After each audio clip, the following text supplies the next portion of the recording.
ሰላም ውድ የብሩህ ተስፋ አካዳሚ የዩቲዩብ ቻናል ቤተሰቦች እንዴት ናቸው? እኔ ሳሚ ነኝ። ዛሬ የ9ኛ ክፍል ታሪክ ቻፕተር 3 ፓርት 4 ይዤላችሁ መጥቻለሁ። ለቻናሉ አዲስ ከሆናችሁ ቪዲዮን ከማየታችሁ በፊት ሰብስክራይብ አድርጋችሁ ብትጀምሩ፣ ቪዲዮ ከጠቀማችሁ ላይክ፣ ለሌላ ሰው ሼር ማድረግ እንዳትረሱ። ያልተመቻችሁ ነገር ካለ ኮሜንት ሴክሽን ላይ አስቀምጡ። አሁን ወደ ቪዲዮ 3.1.3 ዘ ሰትልመንት ፓተርን ኦፍ ፒፕልስ ኦፍ ኢትዮጵያ የኢትዮጵያ ሰዎች የሰፈራ ቦታ ንድፍ ምን ይመስላል? ዘ ፒፕሊንግ ኦፍ ኢትዮጵያ ሪዛልትስ ፍሮም አን ኤክስቴንሲቭ ፕሮሰስ ኦፍ ሙቭመንት ዱ ቱ ፑል ኦር ፑሽ ፋክተር። የኢትዮጵያ ሰዎች ሙቭመንት ያደርጋሉ፣ በጣም ከአንድ ቦታ ወደ አንድ ቦታ ይንቀሳቀሳሉ። እንደዚህ ደግሞ እንዲንቀሳቀሱ ለዚህ እንቅስቃሴ ዋና ምንድነው? ፑልና ፑሽ ፋክተር አለ ማለት ነው። ፑልና ፑሽ ፋክተር አለ። ምንድነው ፑልና ፑሽ ፋክተር? ፑል ፋክተር ማለት ወደዛ ቦታ እንዲሄዱ የሳባቸው ነገር ምንድነው? ከዛ ቦታ ደግሞ ከነበሩበት ቦታ እንዲወጡ ፑሽ ያደረጋቸው ምክንያት ምንድነው? ይሄ ነው ዋና ምክንያቱ ማለት ነው። ዘ ሾርቴጅ ኦፍ resources push people whereas availability pulls። የሪሶርስ ወይም የሀብት እጥረት ምን ያደርጋቸዋል? ሰዎችን ካሉበት ቦታ እንዲወጡ ያስገድዳቸዋል፣ ፑሽ ያደርጋቸዋል። ነገር ግን አቫይላቢሊቲ ወይ ደግሞ በጣም ሀብቱ ሪሶርሱ ሲኖር ወደዛ ቦታ እንዲሄዱ ምን ያደርጋቸዋል? ፑል ያደርጋቸዋል። ያ ማለት ወደዛ እንዲሄዱ ይስባቸዋል ማለት ነው። መሳብና እዚህ ጋር መሳብ አለ፣ እዚህ ጋር ደግሞ እዚህ ጋር እንዲሄዱ የሚያደርግ ፑሽ የሚያደርጋቸው ፋክተር አለ። እዚህ ጋር ደግሞ እንዲመጡ ወደዛ ስፍራ እንዲመጡ ወደ አዲሱ ስፍራ እንዲመጡ የሳባቸው ነገር ምንድን ነው? ይሄ ሁለት ነገር ነው። ኮንሲኩዌንትሊ ኢንዲቪዥዋልስ ኦር ስሞል ግሩፕስ ኦፍ ፒፕል ማይግሬት ቱ ኤንድ ፍሮም ፕሌስ። ከዚህ የተነሳ ወይ ግለሰቦች ሊሆኑ ይችላሉ ወይ ደግሞ ትንሽ ግሩፕ ያሉ ሰዎች ወይም ግሩፕ ኦፍ ፒፕል ከአንድ ቦታ ወደ አንድ ቦታ ምን ያደርጋሉ? ማይግሬት ያደርጋሉ። ከአንድ ቦታ ወደ ሌላ ቦታ ይሰደዳሉ ማለት ነው። ማይግሬሽንስ ዌር ኳይት ኮመን ኢን ሂስትሪ ኤንድ ኦልሞስት ኦል ግሩፕስ ሃቭ ኤ ስቶሪ ኦፍ ማይግሬሽን አስ ፓርት ኦፍ ዘር ስቶሪ ኦፍ ኢትኖጀኔሲስ ኢን ኢትዮጵያ። እንደ ኢትዮጵያ ስደት የሚባለው ነገር በጣም የሚታወቅ ሂስትሪ ነው ማለት ኮመን ሂስትሪ ነው። ኢትዮጵያ ውስጥ ሰዎች ከአንድ ቦታ ወደ ሌላ ቦታ የሚሰደዱበት ሂስትሪ በጣም ኮመን የሆነ ሂስትሪ ነው እንደ ኢትዮጵያ ማለት ነው። ዘ አዘር ፎርም ኦፍ ሙቭመንት አካውንቲንግ ፎር ዘ ኦሪጂን ኤንድ ሴትልመንት ኦፍ ዘ ቫሪየስ ፒፕል ኦፍ ኢትዮጵያ ወዝ ፖፑሌሽን ሙቭመንት። ሌላኛው ደግሞ እንደ ስደት ወይም እንደ ማይግሬሽን የሚቆጠሩ ሌላኛው ምንድን ነው? ሙቭመንት ነው። ሙቭመንት ማለት ፖፑሌሽን ሙቭመንት ማለት ሰዎች ከአንድ ቦታ ወደ ሌላ ቦታ ከነበሩበት ኦሪጂን ወደ ሌላኛው ወደ ተለያዩ ሴትልመንት ምን የሚያደርጉበት ነው? የሚዘዋወሩበት ነው። ፖፑሌሽን ሙቭመንት የምንለው ማለት ነው። አንላይክ ማይግሬሽን ፖፑሌሽን ሙቭመንትስ ኢንቮልቭ ማስ ኦፍ ፒፕል ኤንድ መኒ ኦርጋናይዝድ አክቲቪቲ ሪዛልት ኢን ዘ ኢንተርሚክስ ኦፍ መልቲፕል ግሩፕስ። ሁለት ነገር አለ እዚህ ጋር ማይግሬሽን የሚባል ነገር አለ፣ ስደት የምንለው። ሌላኛው ደግሞ ፖፑሌሽን ሙቭመንት የሚባሉ አለ። ሁለቱም ከአንድ ቦታ ወደ ሌላ ቦታ የሚሄድ ነው። ነገር ግን እንደ ማይግሬሽን አይደለም። ምን ፖፑሌሽን ሙቭመንት ምንድነው? ሰዎች በብዛት ነው የሚሄዱት። ማስ ኦፍ ፒፕል ነው። በአንድ ጊዜ ወደ ሌላ ቦታ የሚሄዱት ብዙ ሰዎች አንድ ጊዜ ወደ ሌላ ቦታ ከነበሩበት ወደ ሌላ ቦታ እንቅስቃሴ ያደርጋሉ። በዛ ጊዜ ሲሄዱ ኦርጋናይዝድ አድርገው ነው፣ ራሳቸውን በጣም ኦርጋናይዝድ አድርገው ነው፣ በጣም ታጥቀው ነው። አክቲቪቲያቸው ምንድነው? ኦርጋናይዝድ የሆነ ነው።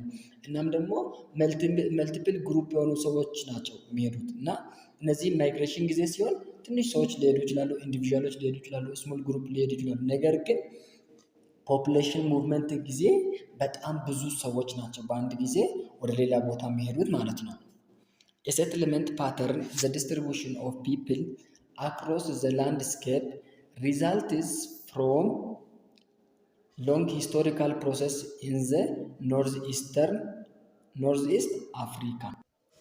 እንደ ኖርዝ ኢስተርን አፍሪካ እንደ ሰሜን ምስራቅ አፍሪካ ይሄ ፖፕሌሽን ሙቭመንት ወይም ፖፕሌሽን ወይም ሰዎች ከአንድ ቦታ ወደ ሌላ ቦታ መሄዱ በጣም ለብዙ ዓመታቶች የቆየ ምንድን ነው ሂስቶሪካል ፕሮሰስ ነው። ይህ በጣም የሚታወቅ ነው። ኖርዝ ኢስተርን አፍሪካ የምንለው ለምሳሌ ወደ ግብፅ፣ ወደ ኢትዮጵያ፣ ወደ ኖርዘርን ፓርት ኦፍ አፍሪካ ያሉ ከዛ ኢስት በኩል ያሉ ደግሞ ሁሉ ምንድነው አብዛኛው ጊዜ የሚታወቅ ነው። ሰዎች ከአንድ ቦታ ወደ ሌላ ቦታ እንደሚንቀሳቀሱ ማለት ነው። Studies indicate that environmental, socio-economic, and political processes significantly shaped and reshaped the spatial distribution of peoples in Ethiopia. ጥናቶች እንደሚያመለክቱ ከሆነ ሰዎች ከአንድ ቦታ ወደ ሌላ ቦታ እንዲሰፍሩ የሚያደርጉ ነገሮች ምንድናቸው? ኢንቫይሮንሜንታል ፋክተርስ ሊሆኑ ይችላሉ።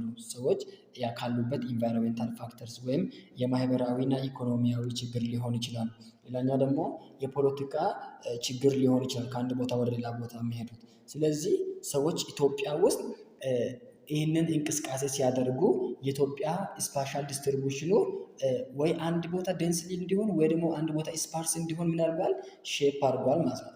ስፓርስ ማለት በጣም ትንሽ ሰው እንዲኖር፣ ዴንስ ማለት ደግሞ በጣም በሙሊት በአንድ ቦታ እንዲኖሩ እነዚህ ኢኮኖሚካል፣ ሶሻል፣ ኢንቫይሮንሜንታል እና ፖለቲካል ፕሮሰሶች ምን አድርጓቸዋል?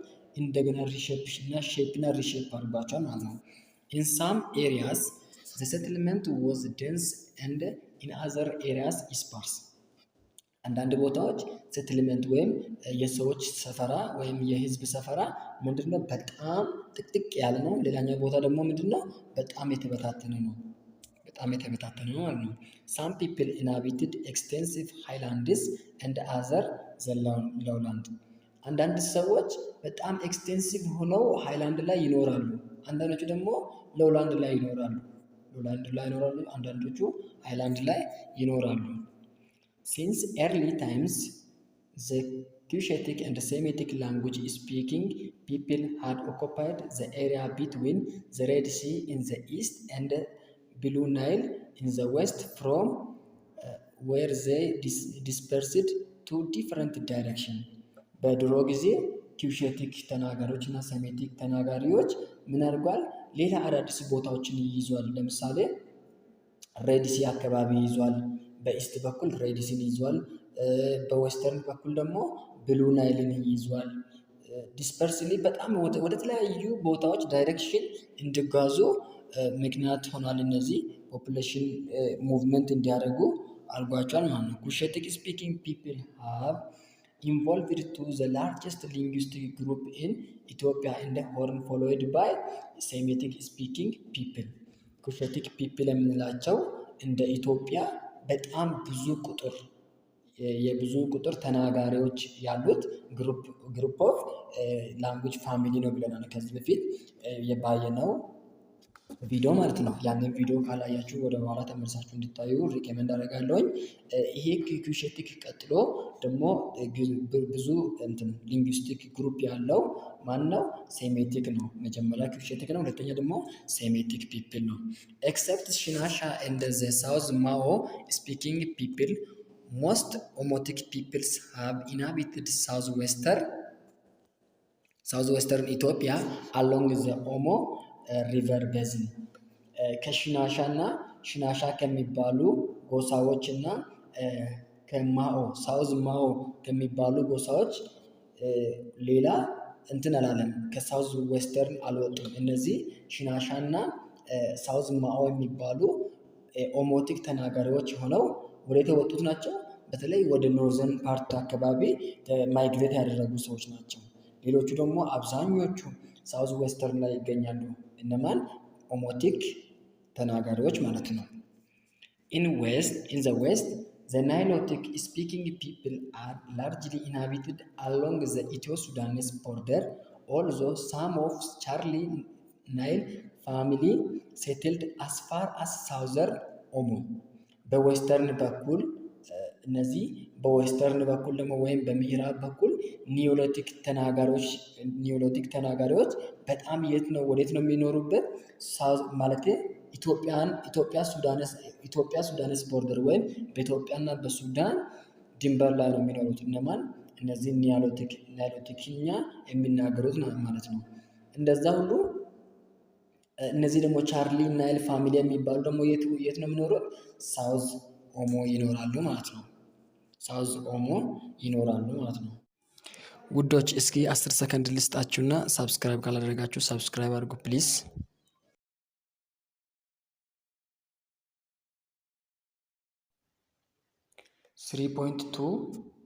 ዘ ፕሪ አክሱማይት ስቴትስ ኤንድ ዘር ጂኦግራፊካል ሴቲንግ 3.2 ስለምንድን ነው የሚያወራው? ከአክሱም በፊት የነበሩ መንግስታቶች እና የት ቦታ እንደነበሩ ጂኦግራፊካሊ የት ቦታ እንደነበሩ የሚገልጽ ነው። በታሪክ የምናውቃቸው ፑንት፣ ዳማት ምናምን የምንላቸው እንትኖች ስቴቶች አሉ ወይም መንግስታቶች አሉ። እነዚህ መንግስታቶች ደግሞ ከአክሱም በፊት የነበሩ ናቸው። የት ቦታ ነበሩ? ጂኦግራፊካሊ ሴቲንጉ የት ነበር የሚለውን እናያለን ማለት ነው። ፑንት was an ancient and historically known state in the Horn of Africa. ፑንት የምትባለው ስቴት ከአክሱም በፊት የነበረች እና በጣም ጥንት የነበረች በታሪክ ደግሞ በጣም የምትተዋወቅ እንትናት ስቴት ናት ወይም መንግስት ናት። ይህም ደግሞ የምትገኘው የት ነው? ሆርን ኦፍ አፍሪካ እንደሆነ ይታወቃል። ሃውቨር ፑንትስ ኤግዛክት ሎኬሽን እንደ ቴሪቶሪያል ሊሚትስ አር ናት ዌል ናውን። ነገር ግን ፑንት በጣም አንሸንት ከመሆኑ የተነሳ ኤግዛክት የሆነ ትክክለኛ የሆነ የእሷን ሎኬሽን መገኛው ስፍራ እናም ደግሞ ቴሪቶሪያል ሊሚት የነሱ ድንበር እስኬት እንደነበረ አይታወቅም ማለት ነው። Historians suggest that its territorial falls in the Red Sea and the Indian Ocean coastal parts of present-day Djibouti, Eritrea, Ethiopia and Somalia. የታሪክ ተመራማሪዎች ሰጀስት እንደሚያደርጉ ከሆነ የእሷ የፑንት ስቴት ቴሪቶሪዋ ወይም ድንበሯ እስከ ድረስ ነው ብለው ያምናሉ። እስከ ከሬድሲ እስከ ኢንዲያን ኦሽን ዳርቻዎች ፓርት ድረስ እንደነበረ አሱም ያደርጋሉ ማለት ነው። እነዛ ስፍራዎች ደግሞ እነማንን ያጠቃልላል? እነ ጂቡቲ፣ ኤሪትራ፣ ኢትዮጵያ እና ሶማሊያ የሚባሉ ቦታዎችን እንደሚታጠቃልል ፑንት የሚባለው ስቴት እንደሚታጠቃልል ሂስቶሪያኖች ወይም እነዚህ የታሪክ ተመራማሪዎች ምን ያደርጋሉ?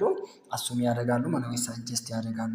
አኮርዲንግ ቱ አን ኢጂፕሽያን ሂሮግራፊክ ዘ ላንድ ኦፍ ፑንት ዋዝ ሎኬትድ south of Egypt and had trade relation with Egypt since the 3rd millennium BC. ከክርስቶስ ኢየሱስ ልደት በፊት ከሶስተኛ ሚሊኒየም ጀምሮ ኢጂፕሻኖች ጋር እንትን ስለነበራቸው የንግድ ሪሌሽን ስለነበራቸው እነዚህ የኢጂፕሽያን ሂሮግራፊክስ ምን ብሎ ይገልጻሉ? እነዚህ የፑንት ቦታ ወይም መገኛዋ የት ነው ብሎ አሱም ያስቀምጣል። ሳውዝ ኦፍ ኢጅፕት እንደሆነ ከኢጅፕት ወይም ከግብፅ ከምትባለው ሀገር በደቡባዊ በኩል እንደምትገኝ እነዚህ የኢጂፕሽያን ሂሮግራፊክሶች ይናገራሉ ማለት ነው። በዚህ ወይ ሂሮግራፊክስ ማለት እንደሚታወቁት ምንድነው? የኢጅፕት ቋንቋ ነው ማለት ነው።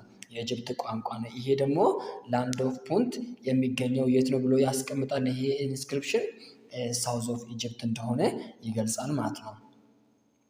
The trade was conducted by land and sea routes. ይሄ ንግድ ደግሞ በምን ኮንታክት እንደነበራቸው ነው የሚገልጸው። በምድርና በባህር እንደሆነ ማለት ነው። ማለት ፑንትና ኢጂፕሽያን ወይም ግብፅ የነበራቸው የንግድ ትስስር አንዱ በመሬትና በባህር እንደነበረ ይገለጻል ማለት ነው። Egyptian inscriptions and pictorial reliefs dating from early times indicate that the objects that Punt supplied to Egypt.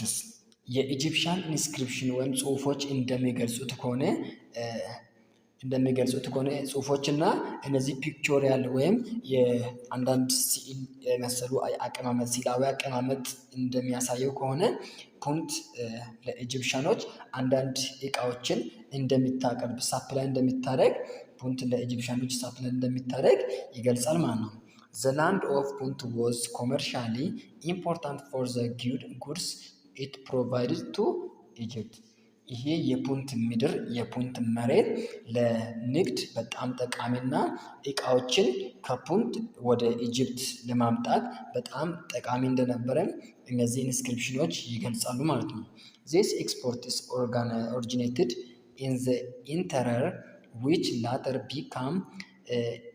become Ethiopia and the Horn of አፍሪካ። ይሄ ኤክስፖርት ደግሞ ኦሪጂኔቱ ከየት ነበር ወይም መነሻው የት ነበር? ኤክስፖርት የሚደረገው እቃ መነሻው ከየት ነበር? ኢንተራር ፓርት ወይም ከውስጠኛው ፓርት ነበር። ወደ ውስጥ ገባ ብሎ ነበር የሚያመጡት። ከዛ ወደዛ ያቀርቡ ነበር፣ ወደ ኢጅፕት ያቀርቡ ነበር። ከዛ በኋላ ላይ ወዴት መጡ? ወደ ኢትዮጵያ። ከኢትዮጵያ ውስጥ አውጥቶ ወደ ኢጅፕት ያቀርቡ እንደነበረ ይገለጻል ማለት ነው። ሌላኛው ደግሞ መጨረሻ ላይ ሆርን ኦፍ አፍሪካ፣ ከሆርን ኦፍ አፍሪካ እቃዎችን ኤክስፖርት ማድረግ ጀመሩ። መጀመሪያ ኢንተረር ፓርት ነበር፣ ከዛ ሲቀጥል ኢትዮጵያ፣ ከዛ ሲቀጥል ደግሞ ሆርን ኦፍ አፍሪካ ምን ማድረግ ጀመረ? ኤክስፖርት ማድረግ ጀመረ ማለት ነው። such goods include gold undisputedly from the Ethiopian interior mainly in the western Ethiopia. እነዛ እቃዎች ደግሞ ከነዛ እቃዎች አንዱ ወርቅ ነበር። ይሄ ወርቅ ደግሞ ከዌስተርን ፓርት ኦፍ ኢትዮጵያ ወይም ከምዕራባዊ የኢትዮጵያ አካባቢ እንደሚመጣ ምን አይደረግም? ጥያቄ የሌለ ነገር ነው፣ ወይም ክርክር የሌለ ነገር ነው ማለት። በዛ ጊዜ ወርቅ በዌስተርን ኢትዮጵያ በጣም ይመረት ስለነበረ ከዛ ነበር ይመጣ ነበር ተብሎ ይታሰባል ማለት ነው። others such as ivory, panther and other skin, and maize, trees, ostrich feather etc ምን ያደርጉ ነበር? ኤክስፖርት ያደርጉ ነበር ከፑንት ወደ ኢጅፕት ማለት ነው። ለምሳሌ አይቮሪ ማለት የዝሆን ጥርስ፣ እነዚህ አንዳንድ የአኒማል ስኪኖች ወይም ቆዳዎች፣ አንዳንዴ ደግሞ እነዚህ የኦስትሪች ወይም የኦስትሪች ላባዎች፣ እነዚህ የመሳሰሉ እቃዎች ከፑንት ወደ ኢጅፕት ምን ይደረግ ነበር? ኤክስፖርት ይደረግ እንደነበረ ኢንስክሪፕሽኖቹ ይገልጻል ማለት ነው። where which could have come from anywhere in the Horn, the Egyptians sent hatchets, daggers, necklaces etc. ፑንት ኤክስፖርት እንደሚታደርግ ሁላ ለኢጂፕሽያኖች ደግሞ ምን ይሰጡ ነበር? አንዳንዴ ሀችስ ወይም መጥረቢያ፣ ሌላኛው ደግሞ ዳገርስ ወይም ጩቤ፣ ወይ ሌላ ደግሞ ኔክሌስ ወይም የአንገት ጌጦችን ወደ ፑንት ያስገቡ ነበር፣ ኤክስፖርት ያደርጉ ነበር። እነሱን በመልሶ ለነሱ ያቀርቡ ነበር ማለት ነው። other pre-Aksumite states emerged since 1000 BC. These include የሃ ሐውልት፣ መላዞ፣ አዲ ሰግሊመን፣ መተራ፣ ካስካሳ፣ ኮሎ ኢቲሲ። ሌሎኞቹ ደግሞ ፕሪ አክሱማይት ስቴት የምንላቸው የተመሰረቱት መች ነው? ከ1000 ቢሲ አካባቢ ነው የተመሰረቱት። ኢየሱስ ክርስቶስ ከመወለዱ ከ1000 ዓመት በፊት እነዚህ ፕሪ አክሱማይት የሚባሉ ስቴቶች ነበሩ። ለምሳሌ እነ የሃን ማንሳት እንችላለን፣ ሐውልት መላዞን ማንሳት እንችላለን፣ አዲ ሰግሊመን ማንሳት እንችላለን፣ መታራ ማንሳት እንችላለን፣ ካስካሴን ማንሳት እንችላለን፣ ኮሎይን ማንሳት እና ሌሎችንም ማንሳት እንችላለን። የሃ is located 30 kilometers in the northeast of Aksum and was the oldest of the centers. ይህ የምንለው ደግሞ ከአክሱም ወደ ኖርዝ ኢስት በ30 ኪሎ ሜትር የምትገኝ አንድ ቦታ ናት። ማን? ይህ የምትባለው ማለት ነው። ኖርዝ ኢስተርን ፓርት ወይም እዚህ ጋር ለምሳሌ አክሱም የምትባለው ቦታ እዚህ ጋር ብትሆን ይሃ የሚባለው ደግሞ ወደ ላይ ኖርዝ ስትሄዱና ወደዛ ደግሞ ትታጠፉና ወደ ኢስት 30 ኪሎ ሜትር ማለት ነው። ወደ 30 ኪሎ ሜትር የሚጠጋውን ቦታ ሄዳችሁ የምታገኙበት ቦታ ነው ይሄ ይሃ የምንለው ማለት ነው። ኢሪስ በጣም ኦልደስትም ነበር ባይ ዘ ወይ ኦልደስት እንደሆነም ይናገራል ማለት ነው። ኢትስ ፕሮባብሊ emerged around 1000 BC as a small emporium where South Arabian merchants and their agents bought and stored ivory, rhinoceros horn, and other commodities coming from the interior. እንደሚታወቀው ይሄ ቦታ ፕሮባብሊ ወይም ኤግዛክት ዴቱ ባይታወቅም እንኳን በግምት ከክርስቶስ ልደት ከ1000 ዓመት በፊት እንደሆነ ይገለጻል ማለት ነው። ይሄ ቦታ ደግሞ በጣም ሳውዝ አረቢያን ከሚባሉ ሰዎች ነጋዴዎች ጋር በጣም ግንኙነት እንደነበራቸው ንግዳቸውን ሲያቀላጥፉ እንደነበረ እነዛም ደግሞ ከነሱ ኤጀንቶች ወይም ወኪሎች ጋር ምን ያደርጉ ነበር? ይገበያዩ እንደነበረ። ሲገበያዩ ምንድነው ለነሱ ኤክስፖርት የሚያደርጉት እነዚህ ይሃ የሚባሉ ሰዎች የዝሆን ጥርስ፣ እነዚህ የራይኖሰር ሆርኖች ነው የነሱን የራይኖን ምን ቀንዶችን እናም ደግሞ የተለያዩ ኮሚዲቲዎችን ከውስጥ ከይሃ ከሚባለው ቦታ ከውስጠኛ ፓርቲ መጠና ወደዛ ቦታ ምን ያደርጉ ነበር? ኤክስፖርት ያደርጉ ነበር። ነገር ግን ያዛ እቃ መነሻው የት ነው? ኢንተረር ነው ማለት ነው። ከውስጥ ፓርት ነው፣ ከውስጥ ሀገር ነው፣ ከውስጥ ቦታ ነው የሚመጣው። ከዛ ወዴት ነው የሚሸኙት? ወደዛ ቦታ ወደ ሳውዝ አረቢያ ምናምን ሲነግዱ እንደነበረ የመጽሐፋችሁ ይገልጻል ማለት ነው። the period of its prosperity or zenith was from about 750 to 500 BC. የዚህ የይሃ ሲቪላይዜሽን ኦር ስቴት በጣም ፕሮስፔሪቲ የነበረበት ወይም በጣም ብልጽግና የነበረበት ጊዜ መች ነው? ከ750 ቢሲ እስከ 500 ቢሲ ነበር። ለ250 ዓመታት በጣም ፕሮስፔሪቲ ስቴት ነበር። ባይዘዌ ቢሲን ስንቆጥር ወደታች ነው የሚቆጥረው ማለት ነው። ኢየሱስ ክርስቶስ ሲወለድ ነው ዜሮ የሆነው ቢሲው ዜሮ የሚሆነው። ስለዚህ ወደታች ነው የሚቆጥረው ማለት እንዳትወዛገቡ። እዚህ ጋር በጣም አንዳንድ ልጆች ይጠይቃሉ፣ እንዴት ነው እንደዚህ ሊቆጥር የቻለው? አመታቶች እንዴት እንደዚህ ሊሆኑ ይችላሉ ይላሉ። እና ቢሲው ሲቆጠር ወዴት ነው? ወደታች ነው የሚቆጠረው። ለዛ ነው። ሌላኛው remains of wells of some of its building and stone masonry and still standing temple and inscription indicate ይሃስ glory። ስለ ይሃ ግሎሪ ወይም ስለ ይሃ ትልቅነቱ ወይም ክብሯ እነዚህ በጣም ቢልዲንጎቹ ሌሎቹ ደግሞ እስካሁን ድረስ ቆሞ ያሉ ቴምፕሎች ወይም ቤተ መቅደሶች ስለዚህ አንዳንድ ኢንስክሪፕሽኖች ጽሁፎች ስለዛ ስለ ይሃ ግሎሪ ወይም ገናናነት ያወራሉ ማለት ነው። አሁን ላይ ቆሞ ያሉ ስታንዲንግ የሆኑ ቴምፕሎች አሉ ወይም ቤተ መቅደሶች አሉ። ሌሎቹም ደግሞ ጽሁፎቹም ስለ ይሃ ግሎሪ ይናገራል ማለት ነው።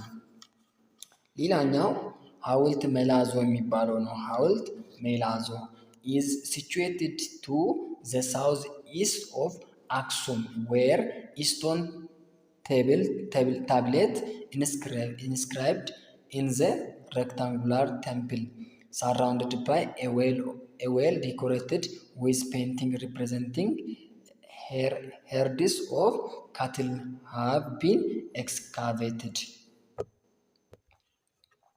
ይህ ሐውልት መላዞ የምንለው የአክሱማይት ስቴት የት ነው የሚገኘው? ሳውዝ ኢስት አክሱም ነው ወይም በአክሱም ደቡባዊ ምስራቅ ላይ የሚገኝ ሲሆን እነዚህ በጽሁፎች ላይ የተጻፉ በጣም የሚያማምሩ እንትኖች ያሉበት እናም ደግሞ ግርግዳ ሁሉ ያ ቤተ መቅደስ አለበት በዛ ቦታ። ያም ቤተ መቅደስ ደግሞ ግርግዳ ሁሉ በምንድን ነው ዲኮሬት የተደረገው? በአንዳንድ ጽሁፎች ወይም ስዕላቶች ናቸው። እነዛ ስዕላቶች ደግሞ ሪፕሬዘንት የሚያደርጉት ወይም የሚገልጹት ምንድን ነው? ካትሎች ወይም እነዚህ ከብቶች ተቆፍሮ ሲወጡ ምናምን እንትን የሚያደርግ ነው። ሪፕሬዘንት የሚያደርግ ነው። ያንን ቦታ በጣም የሚገልጽ ቦታ ነው ማለት ነው። ሌላኛው ዳማት ኤግዚስትድ ጀስት ቢፎር ዘ ራይዝ ኦፍ አክሱም። ዳማት የምትባለው ስቴት ደግሞ አክሱም ከመናሳቷ ወይም አክሱም ራይዝ ከማድረጓ ከትንሽ ጊዜ በፊት ነው እንትን ያደረገችው ማለት ነው የነበረችው ማለት ነው። ከዛ በኋላ ነው አክሱም ከዳማት በኋላ እንደመጣ ይነገራል ማለት ነው። ኢትስ ሰንተር ዋዝ ሊትል ቱ ዘ ሳውዝ ኦፍ ዘ ታውን ኦፍ አክሱም። በጣም ቅርብ ነበረች። ባይ ዘ ዌይ እዚህ ዳማት የምትባለው ስቴት በጣም ቅርብ ከመሆኑ የተነሳ በጣም ሊትል ቱ ሳውዝ ኦፍ ታውን ኦፍ አክሱም ካለችበት በጣም ትንሽ ወደታች ስትሄዱ ያንን ማንን ታገኛታላችሁ? ዳማትን ማግኘት ትችላላችሁ። በሳውዝ በኩል ነው ያለችው፣ ከአክሱም ሳውዝ በኩል ነው ያለችው ማለት ነው። ኢንፎርሜሽን አባውት ዚስ ስቴት ካምስ ፍሮም ሎካል አርኮሎጂካል ሶርስ። ይህንን መረጃ እንዴት አገኝተው ነው የጻፉት ብለን ብንጠይቅ፣ ራሳችንን ብንጠይቅ ከየት ነው ያገኙት? ከአርኮሎጂካል ሶርስ ነው። ወይም አርኮሎጂካል ሶርስ ማለት ከአንዳንድ ከመሬት ውስጥ ቁፋሮ የተገኙ ሶርሶችን በመጠቀም ነው ያንን እንትን ያገኘ ነው ማለት ነው። ኢንፎርሜሽን ያገኝተው ለእኛ ደግሞ በመጽሐፍ ላይ ያሰፈሩት እነዛ ሎካል ላይ ያሉ አርኮሎጂካል ሶርሶች አሉ። ከዛ ተንተርሰን ነው ያንን ልናገኝ የቻልነው ዳማት የት እንደምትገኝ ዳማት የምትባል ስቴት እንደነበረችም ያወቅነው ማለት ነው። ሳም ኦፍ ዳማትስ ሩለር ዩዝድ ዘ ሳውዝ አረቢያን ፖለቲካል እንደ ሪሊጂየስ ታይትልስ እና እነዚህ የዳማት ገዢዎች ከሳውዝ አረቢያን ጋር በፖለቲካና በሃይማኖት በጣም ይቀራረቡ ነበር። በጣም ከመቀራረባቸው የተነሳ አንድ አይነት የፖለቲካና የሪሊጂየስ ታይትል ነበራቸው። ሙካሪብ የሚባል ታይትል ሲጠቀሙ እንደነበረ ይገለጻል ማለት ነው። ባይ ዘ ዌይ የዳማት ገዢዎች እና የሳውዝ አፍሪካ ወይም የደቡብ ማለት ሳውዝ አረቢያን እነዚህ ደቡብ አረቢያን የሚባሉ ሰዎች በፖለቲካም በሃይማኖትም ምን ነበራቸው? ጥብቅ የሆነ ግንኙነት ነበራቸው። እነዛም ደግሞ ታይትላቸው ደግሞ ሙካሪብም እንደሚባል ይታወቃል፣ ይገለጻል ማለት ነው። ሌላኛው ዚስ ኢንዲኬት ዛት ዳሞት ሃድ ኢስታብሊሽድ ኤክስተርናል ሪሌሽን ዊዝ ሳውዝ አረቢያን። ይሄ ደግሞ የሚያሳየው ምንድን ነው? ዳሞት ከውጭ አገር ስቴቶች ጋር ከሳውዝ አረቢያ ጋር እንደምትገናኝ ይገልጻል ማለት ነው። ዚስ ካን ቢ አንደርስቱድ ፍሮም ሎካል ኢንስክሪፕሽንስ ሌፍት ባይ ዋን ኦፍ ኢትስ ሩለር አራውንድ ዘ 5th ሴንቸሪ ቢሲ።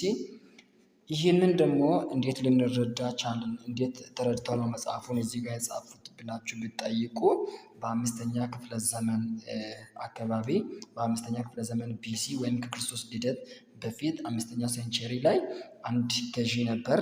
ያ ገዢ አስቀምጦ ያለፈው ኢንስክሪፕሽን ወይም ጽሑፍ ላይ ነው ይህንን ልናውቅ ቻልነው። በአጠቃላይ ዳሞት ዩዝድ ዘ ፖርት ኦፍ አዱልስ ኦን ዘ ሬድ ሲ ኮስት። ስለዚህ ዳሞት የምትባለው ስቴት አዱልስ የምትባለው ፖርትን በሬድ ሲ ኮስት ወይም ዳርቻ ላይ እንደምትጠቀም ያንን ቦታ ፖርት አዱልስን ወይም የአዱልስን ወደብ እንደምትጠቀም ዳማት ይነገራል ማለት ነው። 3.3 አክሱማይት ኪንግደም 3.3 ስለ አክሱማይት ኪንግደም ያወራል። ዘ ተርም አክሱም was derived from two terms አኪ or ኩ means water in Agaw and ሱም or ሹም means chief in Semitic, hence chief of water። አክሱም የሚባለው ተርሙ ራሱ ከሁለት ቃላቶች የመጣ ነው። አንደኛ አኪ ወይም አኩ ማለት በአገውኛ ምንድነው? ውሃ ማለት ነው። ሌላኛው ደግሞ ሱም ኦር ሹም ማለት ደግሞ ቺፍ አለቃ ማለት ነው። በምን በሴሜቲክ ቋንቋ ማለት ነው።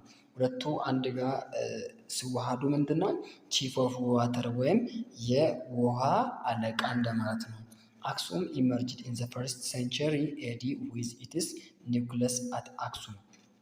አክሱም የምትባለው ሲቪላይዜሽን ወይም ስልጣኔ ኢመርጅ የተደረገው በመጀመሪያ ሴንቸሪ ሲሆን በመጀመሪያ ሴንቸሪ ኤዲ ሲሆን ዋና ቦታውን መቀመጫውን ያደረገችው የት ነው?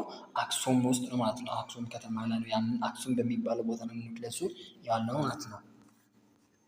ይሄኛው የአክሱም ሲቪላይዜሽን ኦቤሊስኮቹ ናቸው ወይም ቅርሶቹ ናቸው። ሌላኛው ዜርፎር ዘ አክሱማይት ሲቪላይዜሽን ሪዛልትድ ፍሮም ዘ ፉዥን ኦፍ ኩሸቲክ እንደ ሴሜቲክ ካልቸር። ይሄኛው አክሱማቲክ ሲቪላይዜሽን ወይም የአክሱም ስልጣኔ የመጣው ከየት ነው? ከኩሸቲክ እና ከሴሜቲክ ምንድነው ካልቸር ነው። ሴሜቲክኛ እና ኩሸቲክኛ የሚናገሩ ሰዎች የነሱ ሲቪላይዜሽን አክሱም የምትባለው ሲቪላይዜሽን ወይም ስቴት እንዲፈጠር ምክንያት ሆኗል ማለት ነው። ዘ ሲቲ ኦፍ አክሱም ዋዝ ኢትስ ፖለቲካል ኤንድ ሪሊጂየስ ሴንተር እና ይሄ የአክሱም ከተማ ለፖለቲካም ሆነ ለሃይማኖታዊ ነገሮች ምንድን ነበር? ሴንተር ነበር። ለአክሱም ስቴት አክሱም ከተማ ምን ነበር? ለፖለቲካም ለሃይማኖታዊም ሴንተር ነበረች ማለት ነው። ኢኮኖሚካሊ አክሱማይትስ ዲፔንድ ኦን ፕሎው አግሪካልቸር። አክሱሞች ኢኮኖሚካሊ ምን ላይ ነበር ዲፔንድ የሚሆኑት? እርሻዎችን በማረስ ላይ ነው ዲፔንድ የሚሆኑት። ዋና የኢኮኖሚ ምንጫቸው ምን ነበር? በእርሻ ላይ የተመሰረተ ኢኮኖሚ ነበራቸው ማለት ነው። አክሱም አስ ኤ ኪንግደም ዋዝ ኤ ፓወርፉል ስቴት ዊዝ ኤ ዌል ዴማርክድ ሶሻል ስትራክቸር። አክሱም የምትባለው ኪንግደም በጣም ፓወርፉል ስቴት ነበረች። በጣም በዓለም ደረጃ ራሱ በጣም የምትታወቅ እናም ደግሞ በጣም ሶሻል ስትራክቸር ራሱ በጣም ዲማርኬትድ የሆነ ነበር። በጣም የታወቀ በዓለም ዙሪያ ፓወርፉል እንደነበረች ይገለጻል ማለት ነው። ሶሻል ስትራክቸሯ የማህበረሰብ አወቃቀሯ ራሱ በጣም ግልጽና የሚታወቅ አይነት ነበር ማለት ነው። ዘ ሊንክ ቢትዊን ዘ ኪንግ ኤንድ ዘ ፒፕል ዋዝ ዘ ፔመንት ኦፍ ትራይቡት እና ንጉሱንና ህዝቡን የሚያገናኘው ምን ነበር? በየአመቱ ወይም በየእንትኑ የሚሰበሰበው ግብር ነበር ንጉሱንና ሰዎችን የሚያገናኘው ማለት ነው። ሌላኛው ዘ ስቴት ኦልሶ ጀነሬት ኮንሲደራብል ኢንካም ፍሮም ሎካል ኤንድ ኤክስተርናል ትሬድ ኮንዳክትድ ቪያ ዘ ፖርት ኦፍ አዶልስ ኦን ዘ ሬድ ሲ ኮስት እና በሬድ ሲ ኮስት ወይም ዳርቻ አካባቢ አዶልስ የምትባለውን ወደብ ሲያስተዳድሩ ስለነበረ ያ እንትን ነበር የኢኮኖሚ ምንጫቸው ነበር። ምክንያቱም ሎካል ፒፕሎችን ወደዛ ሄደው ምን ያደርጋሉ? ንግድ ሲነግዱ ቀረጥ ይከፍላሉ። እነዚህ ኤክስተርናል ትሬድ የሚባሉ ወይም ከሳውዝ አረቢያ ጋር ሊሆን ይችላል ከተለያዩ የውጭ ሀገራቶች ጋር የሚያደርጉት የንግድ እንትን ላይ ቀረጥ ለማን ይከፍሉ ነበር? ለአክሱም ይከፍሉ ነበር። ስለዚህ ሌላኛው የአክሱም ኢኮኖሚ ምን ላይ ዲፔንድ የሆነ ነበር? ኢንካሙ ምን ላይ ነበር? ትሬድ ላይ ነበር እንትን የሆነው ማለት ነው። ዲፔንድ ሆነ ቱ ፋሲሊቴት ትሬድ ኮይንስ ኦፍ ብሮንዝ ሲሊቨር እንደ ጎልድ ዌር ሚንትድ እና ትሬድን ለማቀላጠፍ ወይም ንግድን ለማቀላጠፍ አንዳንድ የነሐስ ብሮችን የወርቅ ብር ሳንቲሞችን ምናምን ይጠቀሙ ነበር። የወርቅ የመዳብ የብሮንዝ ኮይኖችን ወይም ሳንቲሞችን ይጠቀሙ ነበር ማለት ነው። ኢን ዘ ፈርስት 3 ሴንቸሪ ግዕዝ ኢንቮልቭድ አስ ኤ ሪትን ላንጉጅ እና በመጀመሪያው 3ኛ ሴንቸሪ ላይ ግዕዝ የሚባለው ቋንቋ እንደ ጽሑፍ ቋንቋ ላይ ያገለግል ነበር። የት? አክሱም ውስጥ ማለት ነው። ኢንስክሪፕሽንስ ኤንድ ኮይንስ ሾው ዛት ሳቢያን ኤንድ ግሪክ ላንጉጅ ዌር ዩዝድ ኢን አክሱም ቢፎር ግዕዝ እና አንዳንድ ጽሑፎች እንደሚገልጹት ከሆነ አንዳንድ ጽሑፎችና ሳንቲሞች እንደሚገልጹ ከሆነ ሳቢያን እና ግሪክ የሚባሉ ቋንቋዎች አክሱም ላይ ከግዕዝ በፊት ይጠቀሙ እንደነበረ አክሱሞች ከግዕዝ በፊት ምን አይነት ቋንቋ ይጠቀሙ ነበር ብላችሁ ብጠይቁ ግሪክና ሳቢያን የሚባል ቋንቋ ሲጠቀሙ እንደነበረ ይታወቃል። ከዛ በኋላ ነው ግዕዝ በመጀመሪያዎቹ 3ኛው ሴንቸሪ ላይ መጥቶ ስራ ላይ የዋለው ማለት ነው።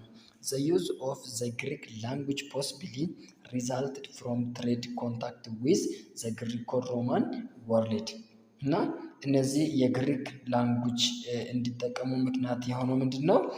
ትሬድ ኮንታክት ነበራቸው። ከማን ጋር? ከግሪክ ሰዎች ጋር፣ ከሮማን ወርልድ ጋር፣ ከግሪኮ ሮማን ወርልድ ጋር ምን ነበራቸው?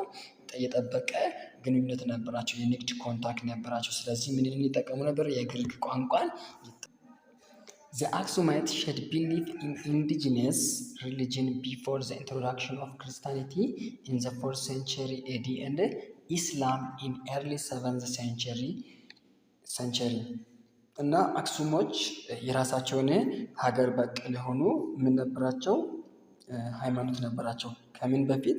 ክርስትና ወደ ኢትዮጵያ ከመምጣቱ በፊት። ክርስትና ወደ ኢትዮጵያ የመጣው በ4ኛ ክፍለ ዘመን እንደነበረ ከዚህ በፊት በነበረን ቪዲዮ አይተናል። ካላያቸው ወደኋላ ተመልሳችሁ እንድታዩ ሪከመንድ አደርጋለሁኝ። ሌላኛው ደግሞ ክርስትና 4ኛ ሴንቸሪ ላይ የገባው ወደ ኢትዮጵያ፣ እስልምና ደግሞ በ7ኛ ክፍለ ዘመን መጀመሪያ አካባቢ ወደ ኢትዮጵያ እንደገባ ይታወቃል። ስለዚህ ክርስትናና እስልምና ወደ ኢትዮጵያ ከመምጣቱ በፊት አክሱም የራሷ የሆነ ኢንዲጂነስ ሪሊጅን ወይም አገር በቀል ሃይማኖት ስትከተል እንደነበረ ይታወቃል ማለት ነው። Unlike many other centers of civilization like Yeha, Matara, and Aduls, Aksum continued to exist as the most important center of highly developed civilization for several centuries. አክሱም እንደ ሌሎቹ እንደነ የሃ፣ እንደነ ማታራ፣ እንደነ አዱልስ ሳይሆን የራሷን ሲቪላይዜሽን አስጠብቃ ለብዙ በጣም የሚጠቅሙ እንትኖችን አስጠብቃ ለብዙ አመታቶች ወይም 100 አመታቶች ወይም ለብዙ ክፍለ ዘመናት አስጠብቃ ገናነቷን አስጠብቃ የኖረች ናት። ባይዘው እነዚህን የሃማታራ አዱልስ የሚባሉ ብናያቸው በጣም ለትንሽ ጊዜ ነው ያሳለፉት። ነገር ግን እነዚህ አክሱም የሚባለው ሲቪላይዜሽን የራሷን ሴንተር እንዳስጠበቀች ለብዙ ሴንቸሪዎች ራሷን ማስጠበቅ ችላለች ማለት ነው። This can be attested from the ruins of Aksumite temple, iron tools, bricks, coins, tombs and obelisks እና ይህንን ደግሞ መረዳት የምንችለው ከየት ነው? አሁን ላይ ያሉ ሩንሶች ወይም ቅሪተ አካሎች አሉ። ለምሳሌ የአክሱም ቤተ መቅደስ በጣም ቅሪተ አካሎች አሉ። የዛን ሲጠቀሙ የነበሩ የአረን ወይም የብረት እቃዎች፣ ሌሎቹ ሳንቲሞች፣ ሌሎቹ ደግሞ መቃብሮች፣ እነዚህ ኦቤሊስኮች ሁሉ ስቲል ናው አሉ። ከዚህ የተነሳ ምን ብለን ማሰብ እንችላለን? አክሱም የራሷን ገናናነት አስጠብቃ ለብዙ ክፍለ ዘመናቶች ድረስ ያቆየች በጣም ገናና የሆነች ሲቪላይዜሽን እንደሆነ ማወቅ እንችላለን። In addition, shipbuilding technology was also well known in the port town of Aduls እና መርከቦችን በማድረግ ቢውልድ በማድረግ ወይም በመገንባት በዚህ ሺፕ ቢልዲንግ ቴክኖሎጂ በጣም የሚታወቅ ነበር። ለምሳሌ ያንን ደግሞ ሲሰሩ የነበሩት የት ነበር? አዱልስ የምትባል ከተማ፣ አዱልስ ወደብ ላይ ያለችው ከተማ ናት። አዱልስ ታውን የሚባለው እዛ አካባቢ ነበር ይህንን ሲሰሩ የነበሩት ማለት ነው። As a result, those ruins have become among the known tourism center in Ethiopia today እና ያ ቦታ ለምሳሌ ስቲልናው ስላለ በኢትዮጵያ ደረጃ በጣም ለቱሪዝም በጣም የሚታወቅ ቦታ ነው ባይዘው ያ ቦታ ማለት ነው። ከዚህ የተነሳ አንዳንድ ቅሪተ አካሎች ስቲልናው አሉ። ያን ቦታ ደግሞ ስቲልናው ቱሪዝም ሴንተር አድርጎ በኢትዮጵያ ስቲልናው ይጠቀሙታል ማለት ነው። ኢኒሻሊ አክሱም was a small state by the way መጀመሪያ አክሱም ስትጀምር በጣም ትንሽ ስቴት ነበረች። Between the 4th and the 6th century, Aksumite king expanded the kingdom significantly to include territory bounded in the east beyond the Red Sea or South Arabia, the river Abaya in the west, the north tip of Eritrea in the north and the North Shewa in the south. እና መጀመሪያ ጊዜ ትንሽ ነበሩ። ነገር ግን በአራተኛና በስድስተኛ ክፍለ ዘመን መካከል ላይ የአክሱም ንጉስ ይህንን የአክሱምን መንግስት በጣም ቴሪቶሪያን ወይም ድንበሯን በጣም አስፋፍቷል ማለት ነው። እስከ ሬድ ሲ ድረስ እስከ ሳውዘርን አረቢያ ድረስ አክሱም እንደገዛች ይታወቃል።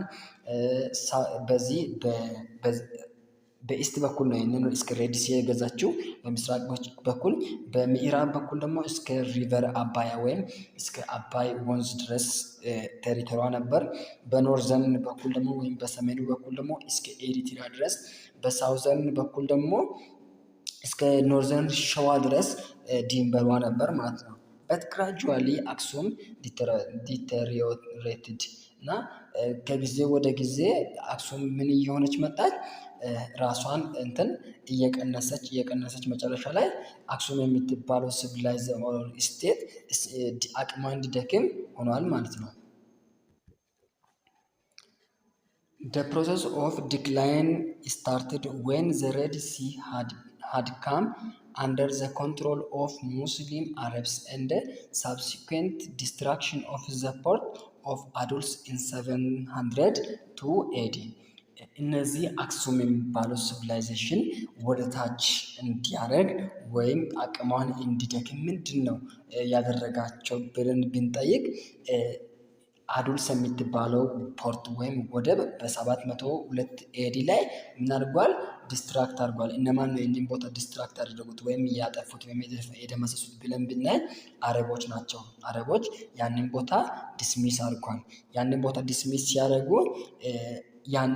ዲስሚስ ሲያደርጉ ከዛ ቦታ የሚታገኘውን ኢንከም አታለች ማን? አክሱም። ከዚህ የተነሳ የእሷ ገናናነት ወደታች እያደገ ያ ማለት እየቀነሰ መጣ ማለት ነው።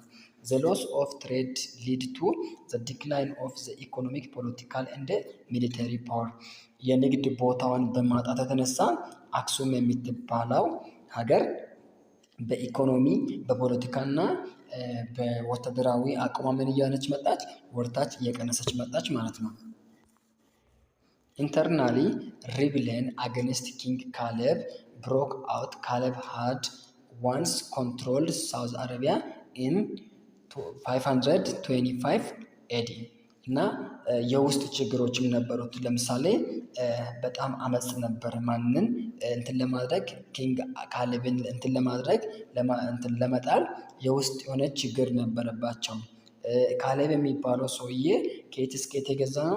ከ500 እስከ 535 ዓመተ ምህረት ድረስ የገዛ ሰውዬ ነው። ይሄ ሰውዬ ለ35 ዓመት አክሱምን ሲገዛት በ525 ኤዲ ላይ ማንን ተቆጣጥሯል?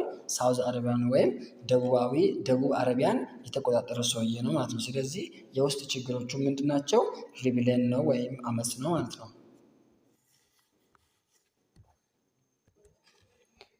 ምንም እንኳን በ525 ንጉሱ ካሌብ ያንን ቦታ ደቡባዊን አረብን ሲገዛ እንደነበረ ቢታወቅም በ580 እስከ 590 ዓመተ ምህረት ድረስ እነዚህ ሳውዝ አረቢያን የሚባሉ መጨረሻ ላይ የአክሱማይትን ገዢዎችንና የአክሱማይትን ወታደሮችን ከዛ ቦታ እንዳስወጡ ታሪክ ይነግረናል ማለት ነው። ዚስ አክሱም ሎስት ኢትስ ኮንትሮል ኦፍ ዘ አዘር ሳይድ ኦፍ ዘ ሬድ ሲ ትሬድ እና ከዚህ የተነሳ ሌላኛው ደግሞ ሬድ ሲ ትሬድን አክሱም ምን ሆነች? አጣች ማለት ነው። ያንን ቦታ ኮንትሮል ለማድረግ ሳውዝ አረቢያን ስትገዛ ነበር። ከዛ በኋላ ሳውዝ አረቢያዎች ደግሞ እነሱን አስወጣቸው።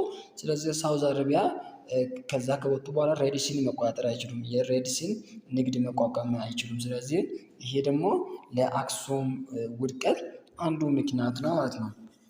The decline continued in the following centuries with internal political disturbance continuing as an additional factor እና ሌሎቹም ተጨማሪ ፋክተሮች አሉ።